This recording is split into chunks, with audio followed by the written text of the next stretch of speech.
हसन मुर्तज़ा साहब, ये मुझे बताइएगा कि ये जो वर्ड सेलेक्टेड, जो if I am not mistaken Bilawal Bhutto Zardari साहब चेयरमैन पीपल्स पार्टी ने कॉइन किया था, जैसे कि इमरान खान साहब प्राइम मिनिस्टर बने थे, ये वर्ड आप लोग छोड़ नहीं रहे। अब सिलेक्शन का वर्ड जो है वो आप इशारे और कनाइयों में ये कह रहे हैं कि जैसे मियां नवाज शरीफ साहब को सिलेक्ट कर लिया गया हो। क्यों इतने नाराज हैं?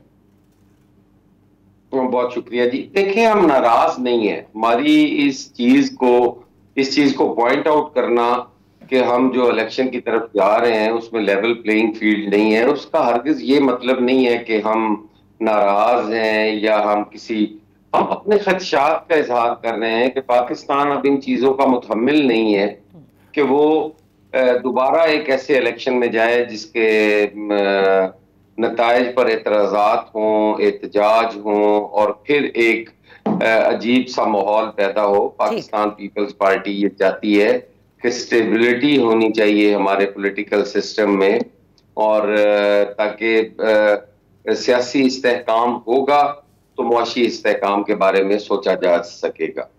तो ये खदशात हैं हमारे कि कंधा तब्दील नहीं हुआ, बंदा तब्दील हुआ है। तो हम ये चाहते हैं कि इस तरह का माहौल ना पैदा करो जिससे आने वाले इलेक्शन जो हैं वो मुतनाज़ा हो जाएं। पीपल्स पार्टी जो है वो शफाफ इंतखाबात पे यकीन रखती है, बर वक्त इंतखाबात पे यकीन रखती है। पीपल्स पार्टी कभी ये नहीं चाहेगी कि उनको उंगली पकड़ के कोई ऐवाने इक़्तिदार में बिठा के आए। हम अपनी अवाम को साथ लेके चलने वाली जमात है और अवाम के बलबूते पर ही हम इक़्तिदार में जाना पसंद करेंगे।